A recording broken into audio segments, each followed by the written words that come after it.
Hi everybody. My name is Barbara Yuruvich-Arias, and first of all, thank you, Linda, for giving me the opportunity to be here and to share this with you. And thank you, everybody, for having me. So a little bit about me. I studied evolutionary astrology at the School of Jeffrey Wolf Green many years ago. And then I continued my studies with Adam Sommer. He actually graduated with Maurice, Fernandez. And while I was studying astrology, I got very interested in Jungian studies, and that led me to archetypal or transpersonal psychology and holotropic breathwork, which is what I am enrolled into right now. And I'm trying to, once I graduate, I'm trying to bring astrology and kind of like Stan Grof did back in the day, astrology and holotropic together to use astrology as a diagnostic tool when we go into the non-ordinary states of consciousness and we explore what kind of themes, conscious themes emerge for the participants. I think my next talk could be about that, and I can dive into that area that I'm very passionate about. So my website is myhealingguidance.com. I currently live in Denver, and I offer readings on astrology and definitely holotropic sessions and transpersonal coaching. Yeah, so I think we can go to the chart, Linda.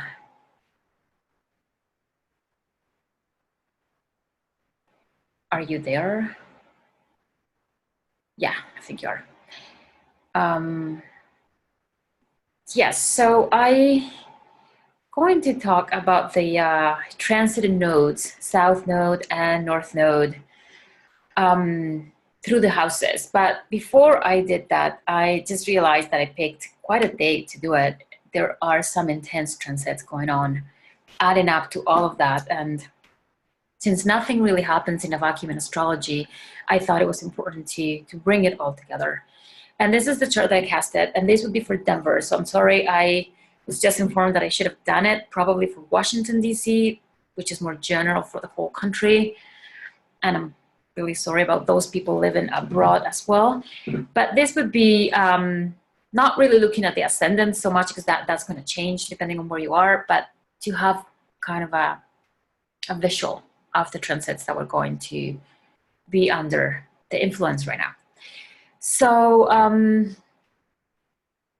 the South Node, as you all know, is in Capricorn, has been there for a while. It will be there until the end of this year, November. And right now we have the Saturn and Pluto balsamic conjunction happening right there as well. So in opposition, we have Mars is actually exactly conjunct the North Node today, and Jupiter is pretty close. So I wanted to bring this in because this can feel like a pressure cooker for a lot of us at the moment. I mean, Pluto opposite Mars in itself can bring out a lot of kind of fight or flee reaction to all of us. A lot of anger, a lot of pent-up emotions. We have that Saturn coming in a balsamic conjunction to Pluto is an ending of whatever we have structured our reality, in whatever form we structured our reality.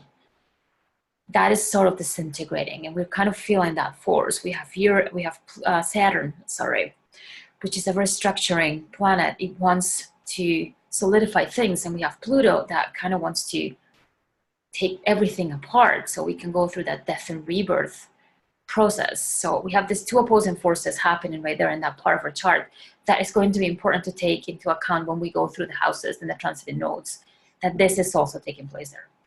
So we may, whatever we are trying to release through that South Node, or we are being pushed to release, it's going to be amplified by this. With this conjunction, this sort of ending coming to a death. And until Saturn crosses Pluto and goes into that new phase, we may not feel that something new is emerging. To add to that, we have Mars in Cancer conjunct the North Node.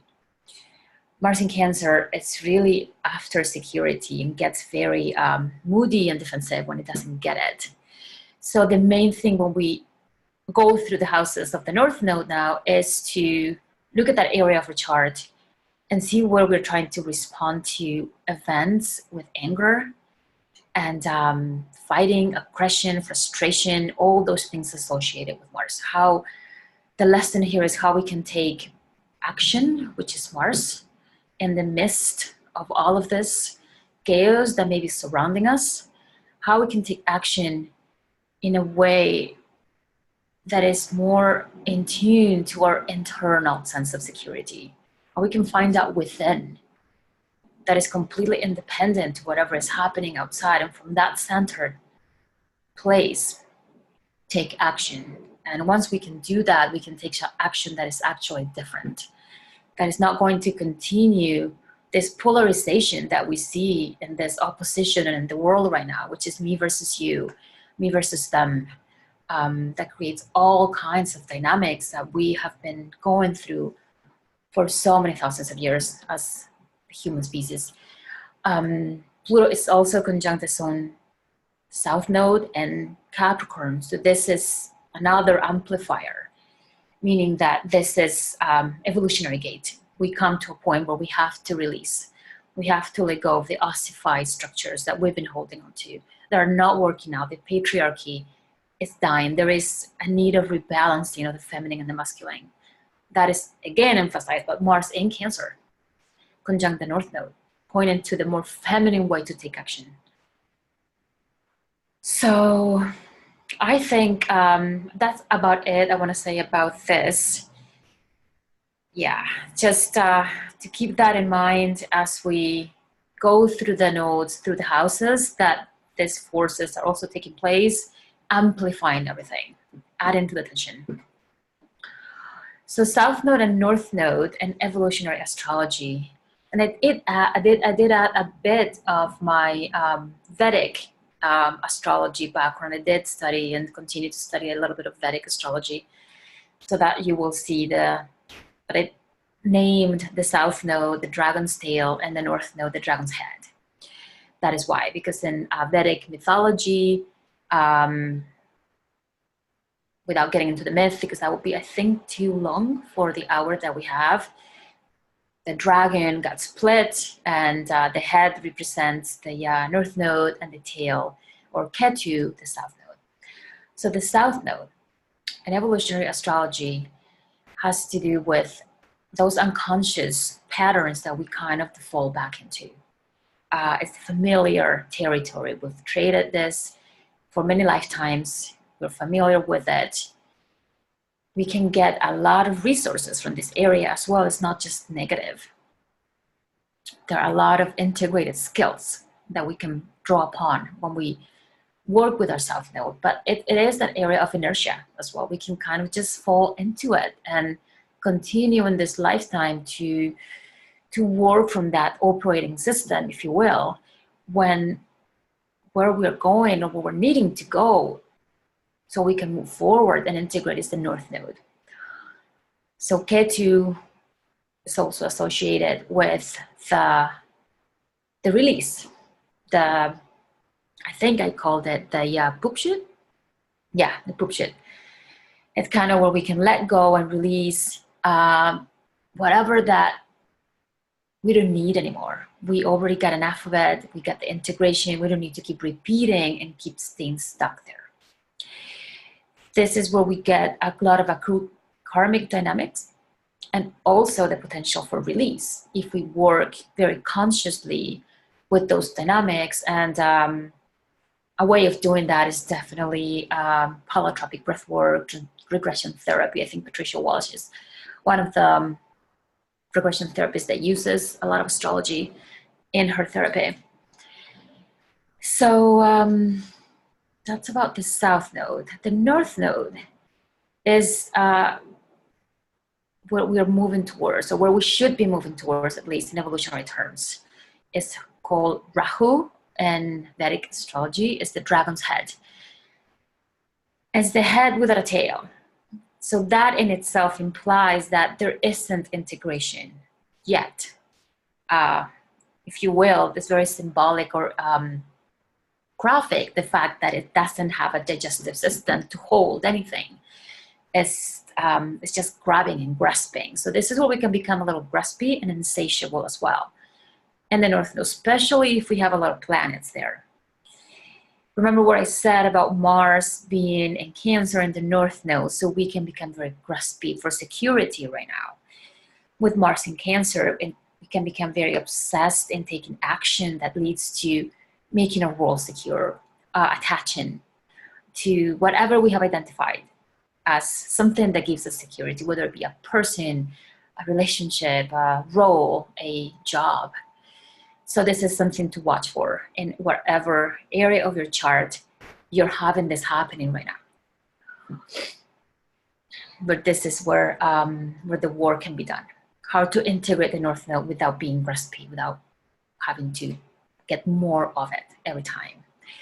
So it's that which needs to be integrated into the South Node in order to achieve balance, meaning it's not that we're leaving behind the South Node completely. We're bringing the good qualities, the learning, and we're going to integrate it and give it a different expression through the North Node. This is what Jeffrey called the law of Trinity. You get one, you get the second, you integrate the two, and you get a third. The result is the third divine child that is birthed out of the two polarities, the two opposites. This is a principle in alchemy as well. It is in known uncharted territory for the most part, unless there are other things in the chart that indicate otherwise, like squares or a lot of planets conjuncting it. So as such, it can be very scary to move towards it. Okay, next slide, Linda.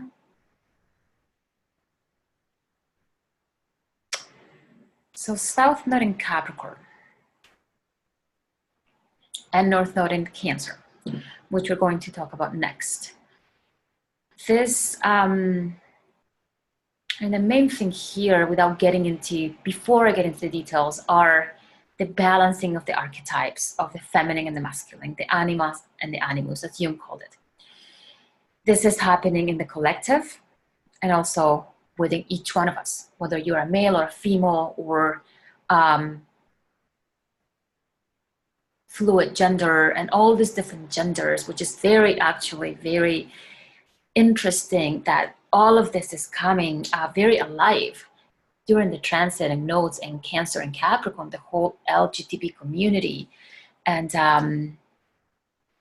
how they are coming to the forefront and reclaiming a dynamic that it's really expressing what we're all going through, is this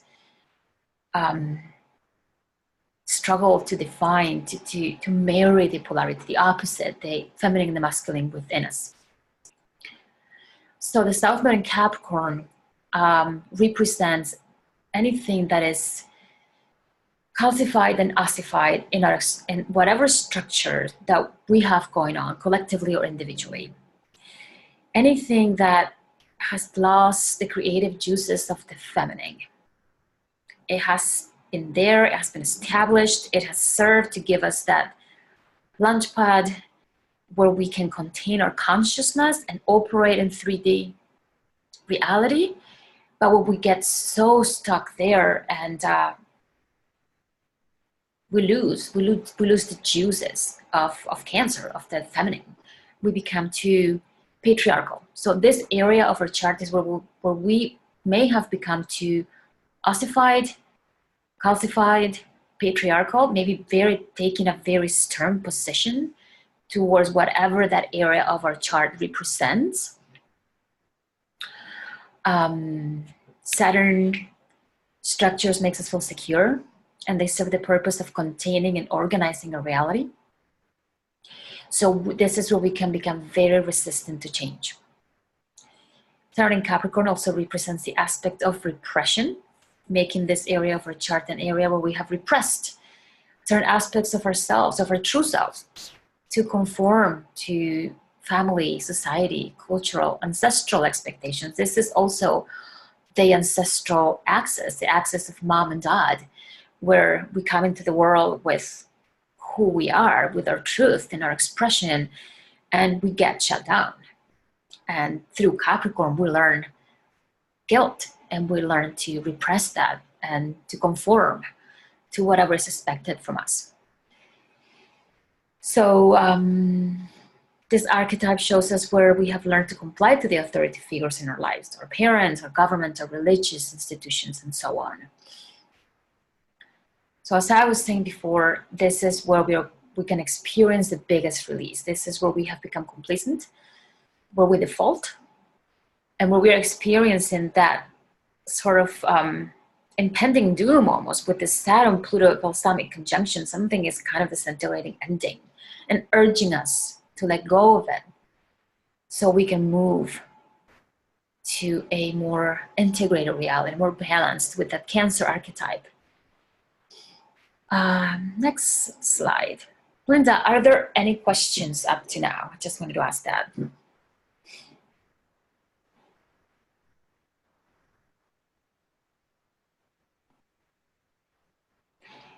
Linda, can you hear me?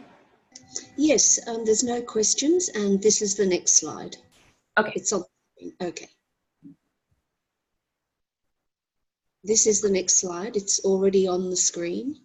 South Node. Oh, this is the, okay, it's the continuation. I thought we were moving already. Yes. Okay. So a bit more on Capricorn. I think I spoke a bit of guilt. This is where we can carry guilt from not doing the right thing, from not acting from integrity, whether in past lives or in the present life. So we can be faced right now to working with that guilt and releasing that and moving towards that gentleness and acceptance of Cancer. On the positive traits, this is what we can carry forward, what we bring forward from having done this part is discipline, is patience, is being set on an objective, on a purpose, and the ability to move towards it. It also has the ability to learn consequences from our actions. Capricorn teaches us that to each action there is a reaction. So people with strong Capricorn or a very integrated Capricorn archetype are really aware of this. This is emotional maturity as well, which what we were talking about before leads to emotional maturity. Once I learned that my actions create certain reactions, and then this is why Capricorn and Saturn are associated with karma. It's the Lord of Karma, also in Vedic astrology, because it teaches us. It teaches us from experiencing that our actions bring consequences. It also represents the ability to create sustainable things in 3D reality, in this time-space continuum that we live in. Sustainability is another area of strength that we carry with, or we can carry with. So, yeah, next slide. So the North Node in Cancer. So Cancer, the feminine archetype, and sometimes, in the times that we live in today, I'm always a little concerned about classifying feminine or masculine or just giving that assignation to a certain archetype. But we definitely have archetypes that have that feminine quality or masculine quality within themselves more emphasized. So the North Node in Cancer is going to point towards the softening of the feminine. That whatever has become calcified through the South Node, by allowing our emotional body to guide us, instead of that sense of duty that can come with Capricorn, we can soften and we can allow that being, the state of being as opposed to doing of Capricorn with Cancer, to be in a place of receptivity, where the flow of life, we can just sense and feel with our emotional body the flow of life, as opposed to having to control it which Capricorn can be about controlling reality, controlling through doing, through imposing rules, imposing regulations, creating structures to defend and control. So by flowing and allowing, we can really soften that, and this whole transition that we're going through is going to really flow, because the less resistance that we have, the more that we can go through it. We're just going to go through it either way. It really depends on how we react to it, and our level of resistance is going to dictate the experience of transition that we have. Is it going to be a transition with cataclysmic events, with a lot of trauma, a lot of fragmentation, or is it going to be a more flowing transition? So Cancer is really the answer here, to allow the easiness and to really tune into our emotional bodies. What is it asking for at the moment? And with Mars here, remember, at the moment, it's going to be exact on the 19th. Right now, that can lead to responding with anger. So really softening into that feminine, really softening into taking action from a place of internal security, finding that security within, so we don't have to go and create more chaos outside. Trusting our deep intuition in order to move forward, allowing our feelings to guide us towards where we move instead of action, which is again tricky with Mars there conjunct the North Node. Remember what I said about planets conjuncting the North Node? It can make it it can amplify, the North Node conjuncting a planet can amplify that planet's quality. So the need to take action to feel secure right now can become a bit insatiable. So really watch out for that. Pay attention, and maybe less action that is outwardly expressed is necessary at the moment, and more inwardly action, which is Cancer, Mars in Cancer. Mars is energy going outward, Cancer is energy going inward, so we have another push-pull going on here. So really focusing that energy inside of ourselves will be really important at the moment, especially if you're experiencing a lot of turmoil and chaos. Attention to our home, to our roots, our most cherished sense of security, really taking care of ourselves. Definitely the definition or the concept of self-care is very important at the moment. Whatever makes you feel good, like a cup of tea, like a good meal, anything nurturing and nourishing, it's very important that we really pay attention to that we focus on that, so we can build that internal security in these moments. So let's move to the next slide, which are actually transiting nodes. So how are we doing on time, Linda? I think we're doing okay. We have plenty of time left. There's no meeting after yours, so don't stress. Just go at your own pace. All right.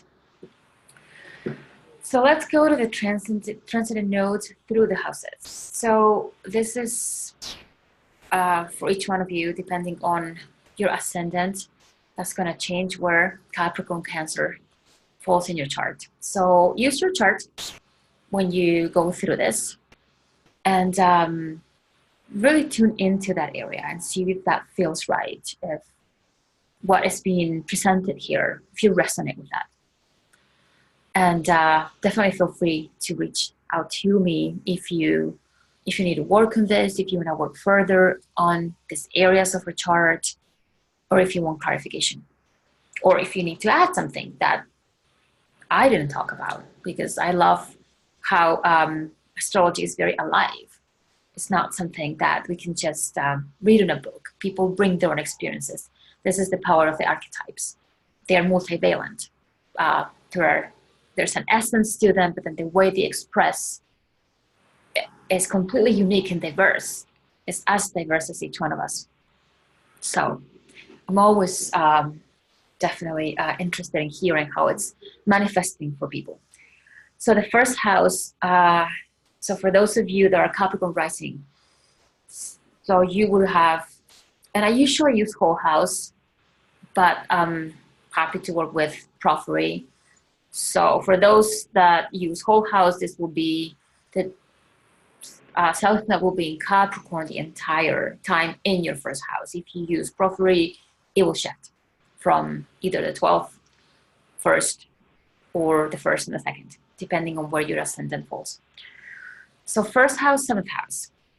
So the first house corresponds to our body and our instinctual nature, is how we take action in the world, how we assert ourselves. It's the self, it's I am. It's that notion of I am in the world and I do this, I go get that. So in Capricorn, the South Node, and remember the conjunction of Pluto, balsamic, Saturn, balsamic, Pluto, is all happening there right now. So the restructuring, the death rebirth process is happening for you in this area. And this can mean a lot of different things. It can mean that the way that we have learned to take action in the world has become obsolete. Maybe we have learned to take action completely by ourselves, set our objectives, climb that mountain all by ourselves, because this is how we do it. We're not used to counting on others. And that is now proving to not work out anymore. So moving to the seventh house would be gently opening to work together with others. Cancer can have that tribal aspect to itself too. So how we work in a circular manner, as opposed to I'm here by myself in the world, taking action all by myself. This represents, the first house represents our libidinal nature.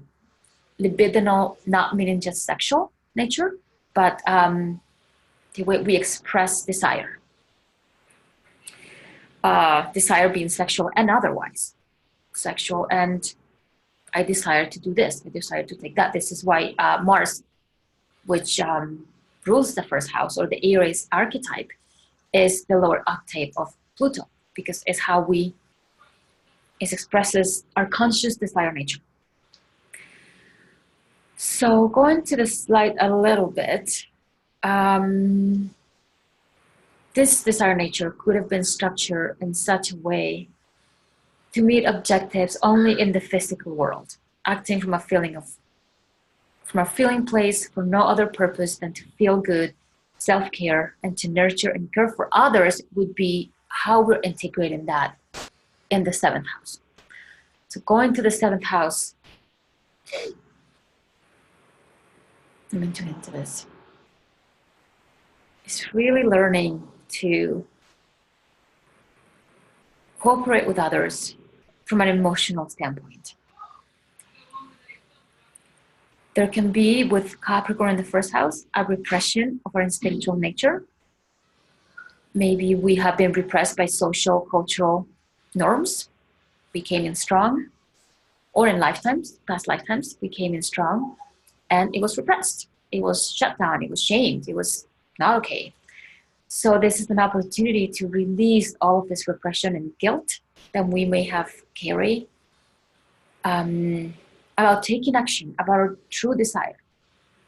And going to Cancer and easing into this, opening up, trusting our emotional body and our intuition and our desires that come from that space.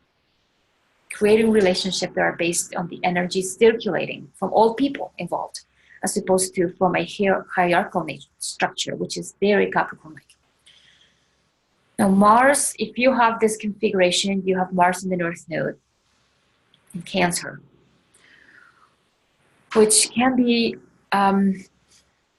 this is going to be for you, me versus other, something in the way that you act in the world has to be let go, and you have to embrace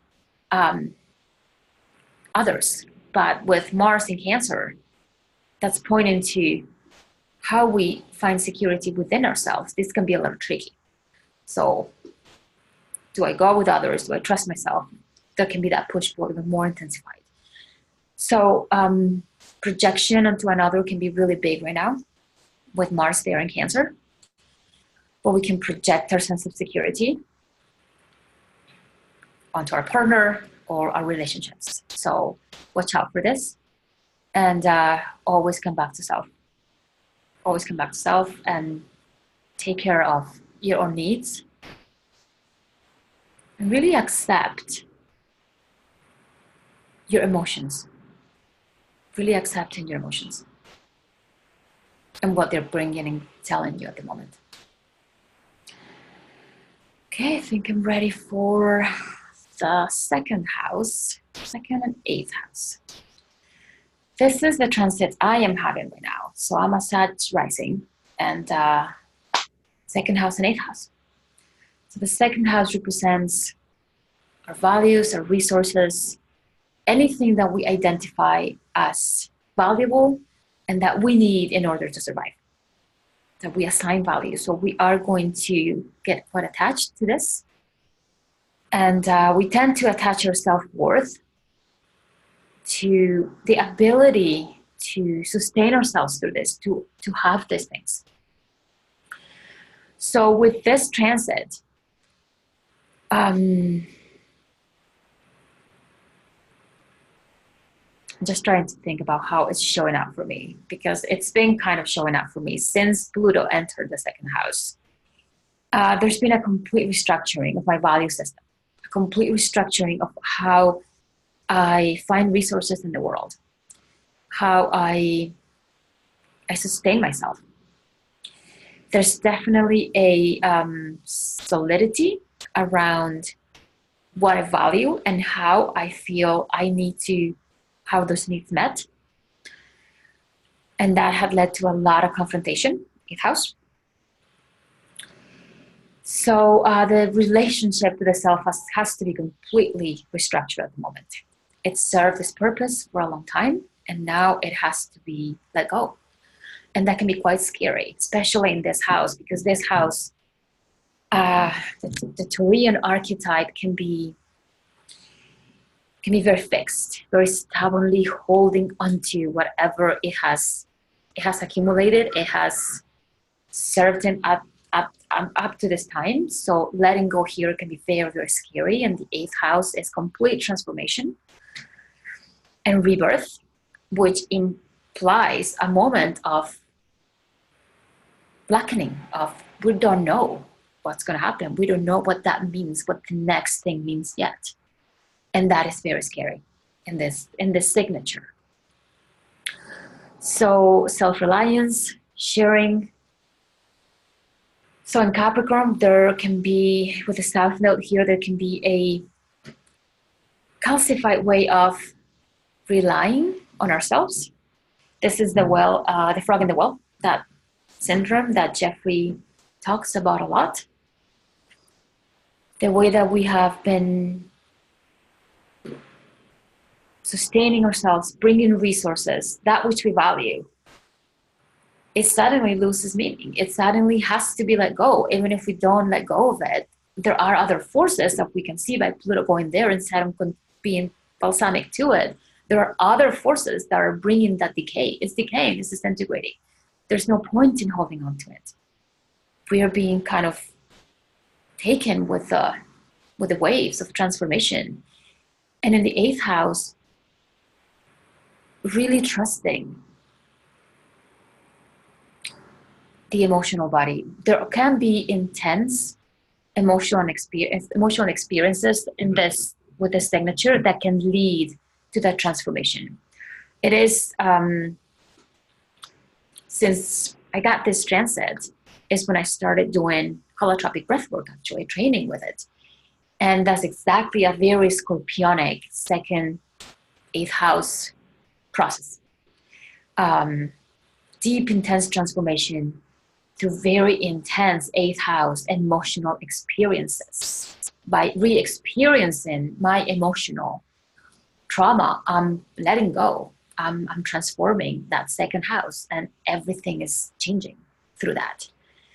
The second house has to do with the psychology of hearing. So the way we hear ourselves and the way we hear others can be very stern, can be very, it's my way or the highway, can be this is the way, these are the values. If you don't conform to that, very Capricorn, these are the consequences. This needs to be definitely open into merging with the values of others, with listening to others with gentleness, with the heart, without fearing that that's going to be a threat to our emotional security. Now with Mars there in the North Node, that can be a threat. If I merge with these people, if I actually listen, if I open to these other values, these other ways of expanding my reality, what does that mean for me? What does that mean for my security? So this axis can be quite intense because of the fixicity and the transformational nature of the 8th house and Pluto being in the opposite sign. So let's go to the 3rd house. 3rd house, 9th house, this will be the Gemini Sagittarius axis. The 3rd house has to do with our thinking and communication style, is how we gather information to then create our conceptual cognitive reality, the thought process. So thinking again, Capricorn, South Node, where we default in the way that we think, in the way that we communicate, in the way that we think and understand reality. There can be a default nature there that is, again, obsolete. With this signature, there can be a repression of our expression of our truth. Maybe in past lives we have experienced either stern consequences for expressing our ideas, repression for expressing our thoughts. So maybe our voice has become repressed and guilted. We do not really talk about what we really think, about what we really need. We conform to either our parents' expectations, our society, our partners' expectations of what we should be saying. So this is a great opportunity for people that have this transit to dive deep into this process of letting go of this, of allowing to communicate through emotions, having our emotions to inform the nature of our communication. And the 9th house has to do with expressing our truth that is based on direct experience. So experiencing through our emotions can bring that direct experience and communicating from there, instead of this kind of like automatic pilot that we have become accustomed to with Capricorn there. Expansion and learning can happen through the emotional body with this transit. Expansion and learning through a lot of different somatic experiences, somatic psychology, adventures of any kind that inform our reality in a different way now. In certain evolutionary stages, this could actually mean embracing shamanism as a philosophy of life, because shamanism really involves all the different aspects of, especially the emotional body. It's very Cancerian, Sagittarian, has a very Cancerian and Sagittarian quality to it. So this could be a way to work with this axis if this is what's happening to you. Expansion, I think it's that.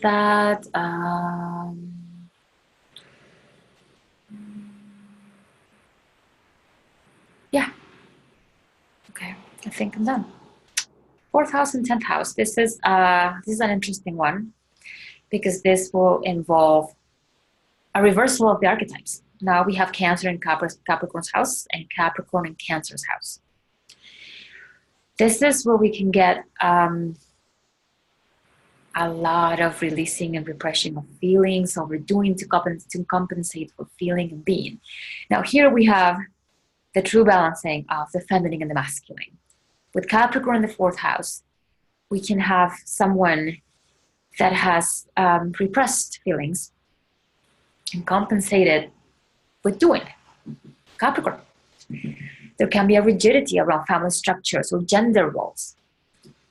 And even the physical place of home can be a place of change now. This can be a question of changing it. It can come up, it can move. So anything that has become too patriarchal, too stern in the fourth house, in that area of security, this is what we can release, experience a release, go into that release at the moment. Creating a role in the world that is inclusive and circular and feminine, and very and feminine in nature. Let me say this: creating a role in the world that is inclusive, circular, and feminine in nature, not gender wise. So this is how we go to the 10th house. That Cancer in the 10th house is by doing this. It's by creating a role, a mission in the world, by how we are viewing the world in a way that is more feminine in nature. Achieving emotional maturity and finding our own authority through the integration of the emotional body. And the key here is leaving any patriarchal ideas around gender roles, family, and embracing the balance and integration of feminine and masculine. So whoever is having this transit right now, it's really experienced the pull of that anima animus. This as a signature in itself represents a reversal of the archetypes, an animus anima integration. So for a woman, it represents listening and integrating that masculine archetype, masculine side of herself, and for a man, the feminine. So with the South Node and North Node and the transits that we're having, plus the eclipses, I never talked about eclipses, but we're getting very close to eclipse season, and we're kind of on the eclipse portal at the moment. This whole thing is going to be even further amplified and activated. So this is a perfect opportunity in this month and next month to work and release as much as we can. And in this case, in this axis, gender role identification, repression of the feminine, and integration of the feminine with that masculine up in the 10th house. Let's go to the next house, 5th house and 11th house. Okay, so that would be the South Node or Capricorn in the 5th house and Cancer in the 11th house. So with Capricorn in the 5th house, we can have repression around our creative expression. And for some reason, I've been having a lot of clients with this, and I have a very good friend with this signature. She's a singer. She's an opera singer, and she can't seem to go and express her creative abilities in the world, and even in her own life. She seems to get stuck there, and she recently asked for help in this arena. So repression of our inner child, repression of our inner child that wants to have fun and wants to express how it feels at any moment in time. We can default to all of this. So with the South Node there can be a bubbling up of the pressure to get to it, to get to once and for all work through this repression, work through this guilt that we may have felt in past lives or in this life about our expression of our radiance. Maybe we were shamed or guilted for expressing as a child or in a past life, for being confident, for being who we were, for radiating with that Leo archetype. Or maybe we overdid it, and now we have that inherent guilt of being too boastful, being too self-centered in the way that we created. We were just focused on creating for the means of creating, for the sake of creating, and for the sake of receiving external validation, which can be associated with the Leo archetype. So there can be guilt around expressing our gifts, our unique gifts, our really is our radiance. The sun is that radiance that we all hold and we have. And when we are in a healthy Leo expression, we can just be there, very confident without having to be boastful, and expressing our gifts without needing that external validation, just expressing them because we feel like the sun. The sun cannot do anything else but to radiate its light to us. It doesn't really care whether there are clouds and that are blocking its expression, or whether we receive it with gratitude down here. We like it or not, it continues to do it. So as we go to the 11th house and Cancer, is to embrace again that inner child. This is going to be a lot of inner child because we have 5th house, Leo, and we have Cancer in the 11th house. So we have 5 Leo and Cancer associated with the inner child. In the 4th and the 10th house, we would have seen more of a woundingness of the inner child in a different way.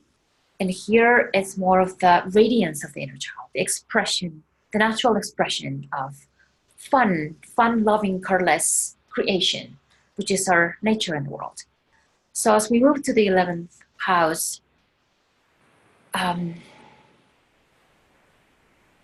is to really go back to that place of being a child, of feeling our emotions and bubbling up with them and letting them just come through us. And expressing our gifts to nurture and to help another, because in the 11th house, our gifts need to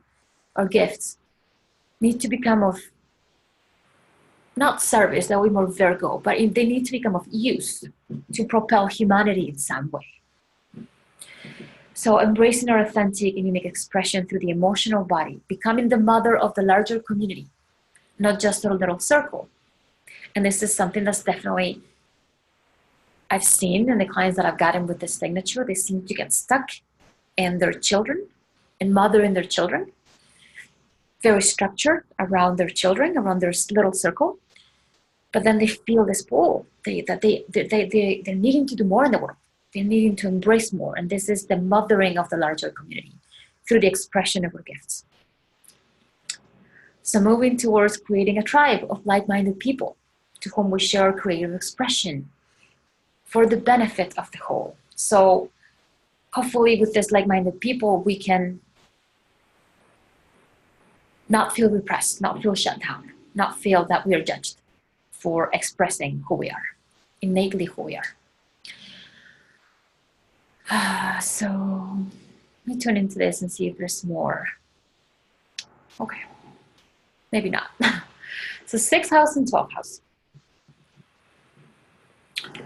This has to do with the functionality of our daily lives. 6th house, Virgo archetype, is really how we schedule our day, how we function through our days. It's how we work. And this is why it's associated with health, because the moment that goes out of sorts, then we experience that as a health issue. It shows up in our bodies.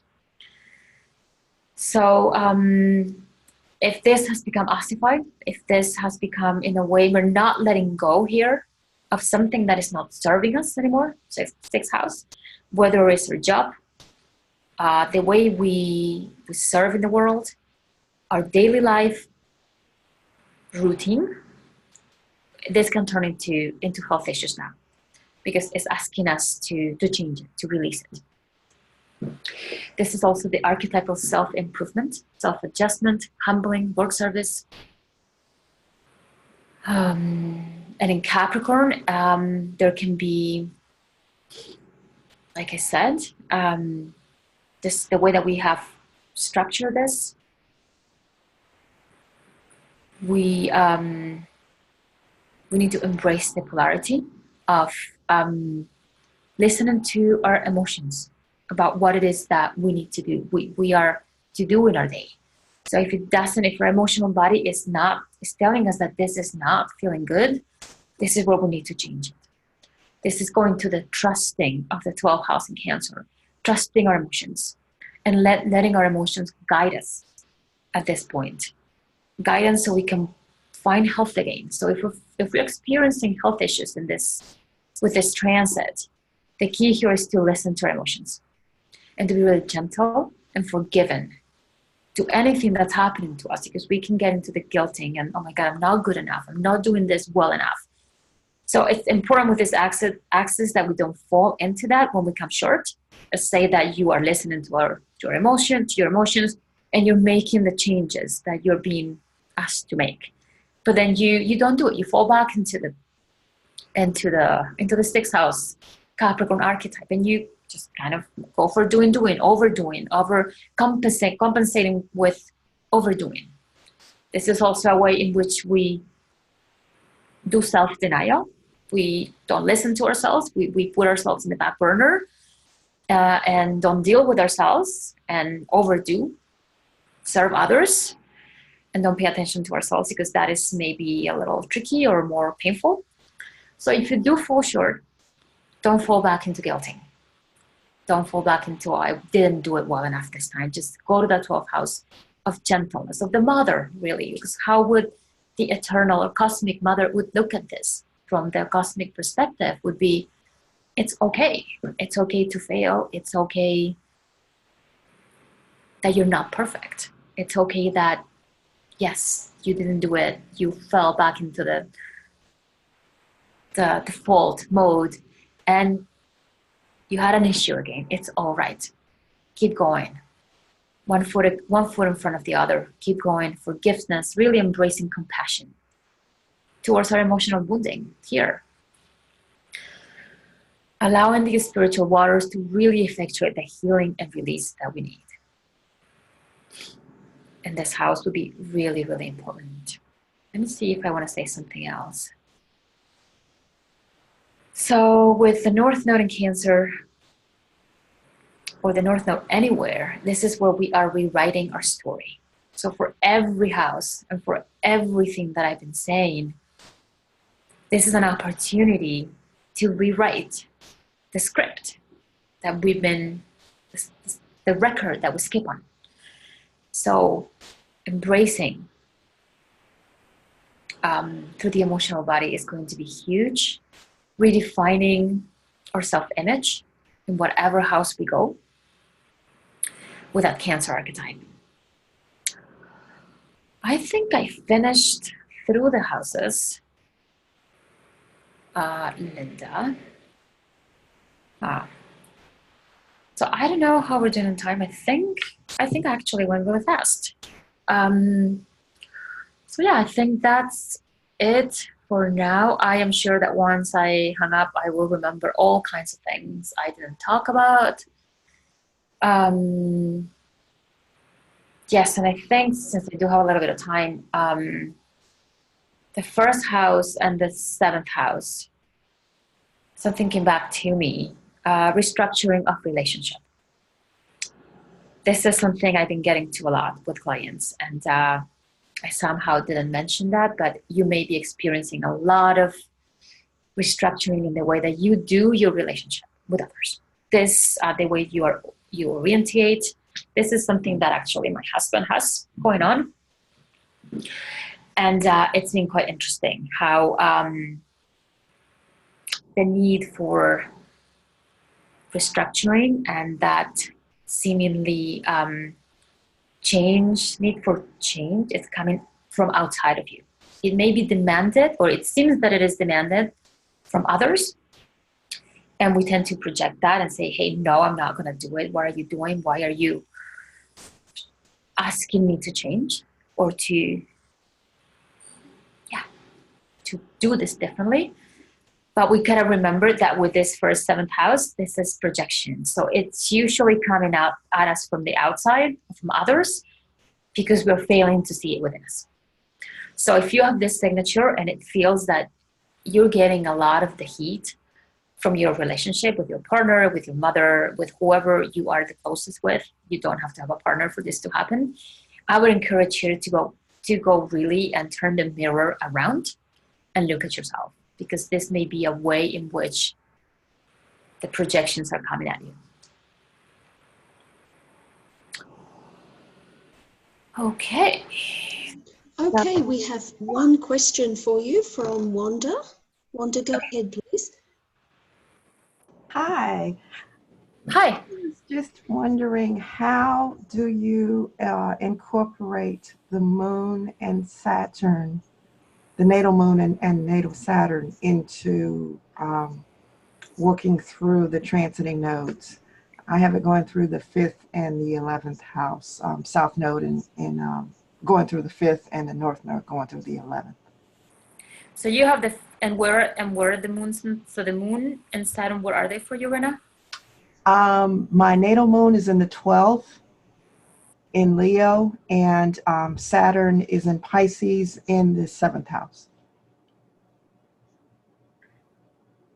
Okay. And your question is how this all relates with it all together? Yeah.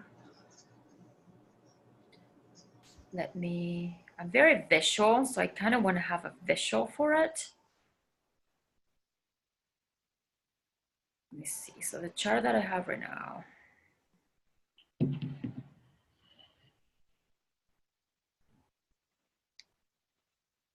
So it would be, okay. Thank you. Natal Saturn in Pisces in the 7th and natal moon Leo in the 12th. So did you resonate when I talked about the 5th house and the 11th house and how the transits have been showing up for you? Yes, most definitely. And then, okay. Pisces in the 7th Saturn. Let me see. So how this, I'm trying to see, it's not square. It's in quincunx. Mm-hmm. Yeah, they're quincunx each other. Phew, I can't talk. Yeah. So here, with the moon in Leo and the 12, so it's going to be whatever you are trying to go into that full expression, that full radiance that we were talking about, leaving that repression of that inner child. With a natal moon in Leo in the 12th, there could have been a loss of that, moon in Leo really wants to be seen, and yearns for that. It's naturally able to be seen in the world, but being in Pisces, there could have been a loss of that for the individual. I don't know all the other aspects that you have going on. This is why I kind of wanted the visual of the chart. So there could have been a loss, and then you have Saturn in Pisces and a repression through relationship of that moon in Leo that is naturally, see me, I'm here. It's kind of like that actor in the stage that is comfortable on the stage and talks and expresses. This is actually my husband's moon, and he's a very healthy moon in Leo, and he has that expression. Wherever he goes, he's noticed. And with your signature, there can be a reclaiming of that truly being seen without fearing that repression from others, that judgment from others, and without that fear of losing yourself, that fear. Yeah, I don't know if this is resonating for you, without seeing all the other aspects. So you have the moon in, what is your ascendant? Virgo. Okay, so okay. So that is the extra judgment, like wanting to be perfect to be seen.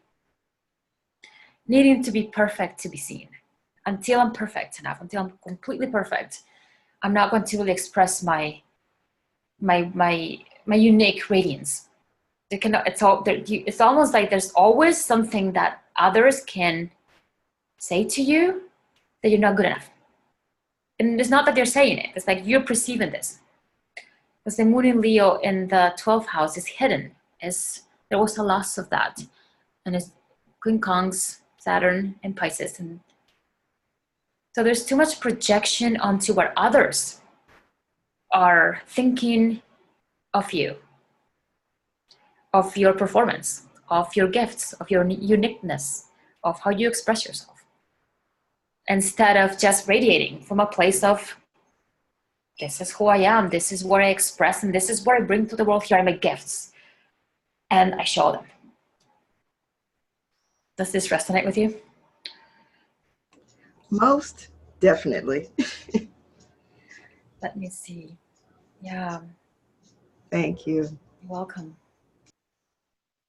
Any more questions about this? And let me just say one more thing. With that South Node in Scorpio, let me see where the ruler is. Scorpio, Pluto in the first. So with that, there could have been a lot of trauma by doing this, by taking action. In order to do this, the soul may have experienced real trauma in talking about their gifts. It's in the third house with Neptune. And the moon is in Pisces, the house of Neptune. So there could have been real loss of life, actually, that happened from the soul actually doing this. So for you, it's going to be a real challenge. So I really encourage you to work with us in ways that are safe, to rewire this within your consciousness, within your vibratory frequency, so you can learn to radiate without that fear of being, actually, of death happening to you. And take without, action taker Saturn with conjunct Uranus, fracture and trauma from not being good enough.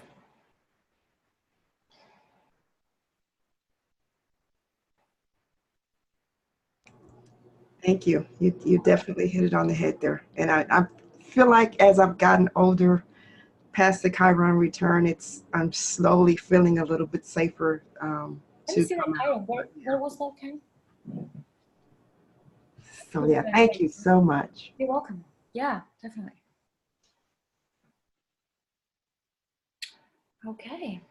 Well, Barbara, that brings us to the end of your meeting. Thank you for that excellent interpretation of some of Wanda's chart. That was great. And for your presentation. Thank you. Yes, and we look forward to seeing you again. And is there any final words you'd like to express? Final thoughts? No, just that this was my first time, so I was a bit nervous, and I think I went through it a bit fast. But no, it was a great experience. I'm very, very thankful to have been invited. Looking forward to doing it again for sure.